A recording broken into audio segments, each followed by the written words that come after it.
wabarakatuh. Selamat datang di Laboratorium Biokimia Veteriner. Pada video praktikum kali ini, saya akan memperkenalkan alat yang akan sering kita gunakan di Laboratorium Biokimia. Serta kalian harus tahu nama serta fungsi yang baik dan benar.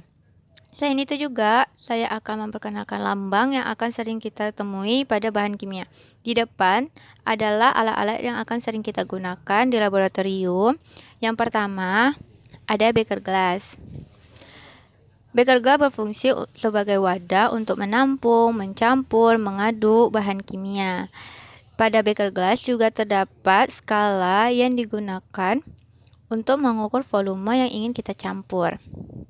Ada beberapa tipe yang di depan ini, ada yang 80 mili dan ada yang 200 mili. Kemudian ada Erlenmeyer, fungsinya hampir sama dengan beaker glass ya, cuma dia digunakan pada proses titrasi. Juga terdapat skala seperti ini dan di depan ini 250 mili.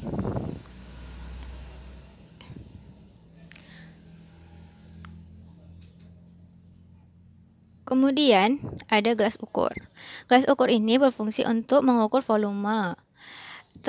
Ada beberapa macam, yaitu seperti yang di depan 50 mili dan 100 mili. Dia juga terdapat skala yang digunakan untuk mengukur volume. Bentuknya seperti ini. Kemudian ada labu ukur. Labu ukur ini berfungsi untuk proses pengenceran.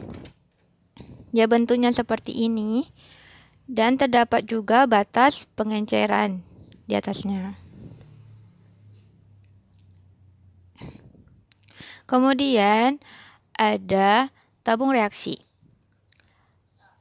Tabung reaksi berfungsi untuk mereaksikan bahan kimia. Bentuknya seperti ini ya. Dia ada yang terbuat dari kaca dan plastik. Kemudian ada corong. Corong ini berfungsi untuk memindahkan larutan. Bentuknya seperti ini. Ada yang terbuat dari kaca dan yang terbuat dari plastik. Selanjutnya ada pipet tetes. Pipet tetes berfungsi untuk memindahkan larutan dalam ukuran yang kecil. Bentuknya seperti ini. Ada yang terbuat dari plastik dan ada yang terbuat dari kaca. Yang terbuat dari plastik terdapat skala sehingga kita apabila ingin memindahkannya, kita bisa mengetahui berapa volume yang kita pindahkan. Beginilah cara penggunaan pipet tetes. Pipet tetes ada karet pada bagian atasnya. Ini pertama kita ambil larutan dengan menggunakan pipet tetes dan kita tekan pada bagian karetnya seperti ini. Ya, kita ambil. Kemudian kita lepaskan karet untuk menahan larutan tadi. Dan apabila kita ingin memindahkannya, kita tekan juga pada bagian karet dan melalui dinding tabung. Kemudian ada spatula. Fungsi spatula ini untuk mengambil bahan kimia yang berbentuk padatan. Nah, seperti ini ya. Pada bagian ujungnya ada yang berbentuk lengkungan dan juga dataran.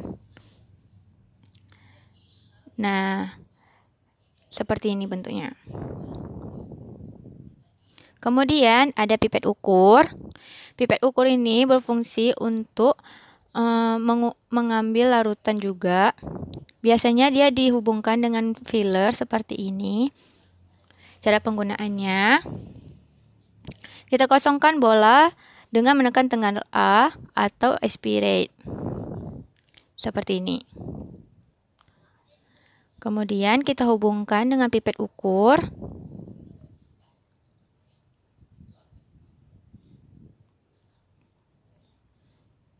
Kemudian apabila kita ingin mengambil larutan, kita tekan tombol S atau section. Kita tunggu sampai larutannya naik. Misalkan nih, saya ingin mengambil 10 mili, maka saya harus mengambil larutannya ke angka 0.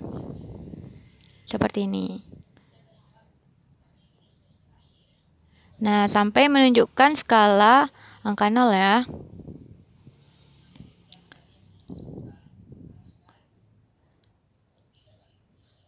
Kemudian untuk mengeluarkannya tidak boleh melebihi skala angka 10.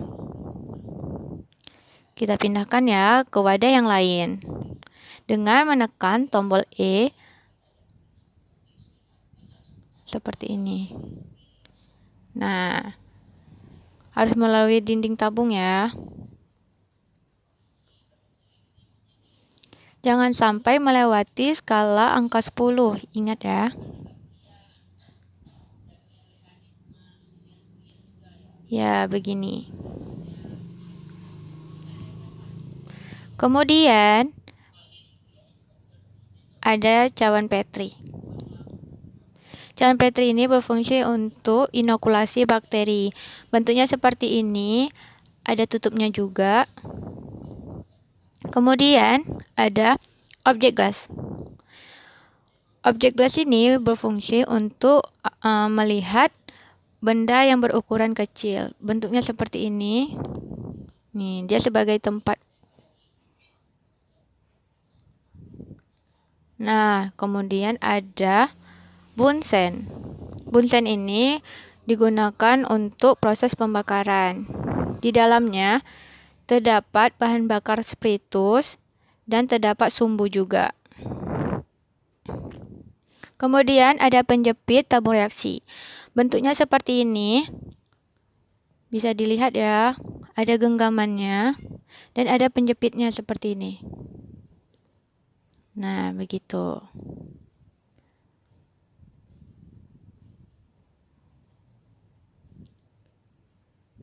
Baiklah, kita akan memperagakan cara penggunaan penjepit tabung reaksi dan bunsen.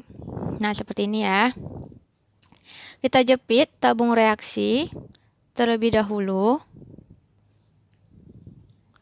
Kemudian, kita lakukan pembakaran dengan bagian atasnya tidak boleh mengenai wajah. Kita arahkan ke dinding gitu maksudnya. Nah, kemudian kita sedikit goyang-goyang seperti ini tabung reaksinya. Dan kita letakkan pada rak tabung reaksi. Apabila kita sudah selesai melakukannya, kita tutup seperti ini. Jangan ditiup ya. Kemudian ada rak tabung reaksi. Fungsinya untuk menampung rak tabung seperti ini. Terdapat lubang-lubang yang digunakan sebagai penyangga rak tabung seperti ini. Kemudian ada urinometer. Urinometer ini berfungsi untuk mengukur berat jenis suatu larutan. Bentuknya seperti ini. Terdapat skala juga di atasnya dan juga merkuri. Seperti ini. Kita praktekkan cara penggunaannya ya. Pertama, kita isi Aquades terlebih dahulu ke gelas ukur. Ini ecek-eceknya kita ingin mengukur berat jenis air. Nah, seperti itu. Kemudian, kita masukkan bagian merkurinya ke bawah. Jangan sampai mendekati dinding tabung. Seperti ini. Dan kemudian kita lihat skalanya.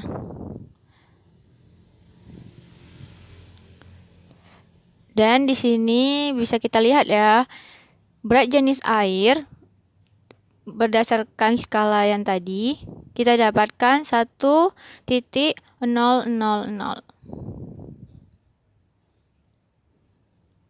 Nah,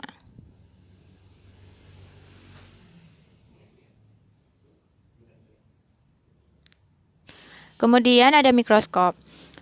Mikroskop ini berfungsi untuk melihat benda-benda kecil yang tidak terlihat oleh mata. Terdapat lensa okuler dengan perbesaran 5 kali, 10 kali, dan 12,5 kali. Kemudian ada lensa objektif yang terdiri dari beberapa ukuran lensa. Ada yang 100, ada yang 40, ada yang 10, dan ada yang 4 kali pembesaran. Nah, ini ya bisa dilihat sendiri. Kemudian terdapat meja dan juga terdapat penggeser preparat seperti ini. Selanjutnya, di bawah panggung mikroskop terdapat diafragma yang kita gunakan untuk mengatur jumlah cahaya yang masuk. Lalu ada kondensor yang kita gunakan untuk memfokuskan cahaya pada objek atau spesimen. Nah, ada juga terdapat makro dan mikrometer. Itu berfungsi untuk memperjelas suatu objek yang ingin kita amati ya. Nah, cara penggunaannya seperti ini. Harus pelan-pelan pada saat pemutaran makrometer dan mikrometer. Dan ini terdapat sumber cahaya. Jadi kalau misalnya hidup mikroskopnya, maka keluarlah cahaya. Kemudian ada timbangan. Timbangan ini berfungsi untuk menimbang suatu bahan yang ingin kita timbang. Cara pengoperasiannya, kita alirkan arus listrik. Kemudian kita tunggu sampai Menyatakan tanda ready. Nah, seperti ini. Kemudian kita tekan tombol on dan off. Ya, udah seperti itu. Misalkan kita ingin menimbang sesuatu ya. Nah, ini kan menunjukkan 7,74. Untuk membalikkan angka 0, kita tekan pada bagian re-zero.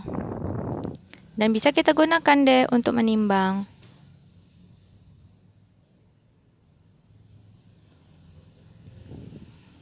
Nah, seperti ini. Selanjutnya, saya akan tampilkan slide contoh lambang beserta bahan kimia yang wajib teman-teman ketahui untuk mengetahui tinjauan keamanan bahan sebelum melaksanakan praktikum.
Sekian praktikum kita hari ini mengenai pengenalan alat dan lambang. Semoga teman-teman dapat memahaminya. Saya akhiri dengan wassalamualaikum warahmatullahi wabarakatuh.